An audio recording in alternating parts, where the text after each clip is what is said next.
Front face is sitting down to dry.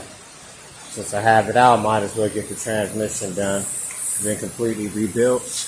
Waiting for the stall converter to go in. And for some reason, I'm learning I need to digress.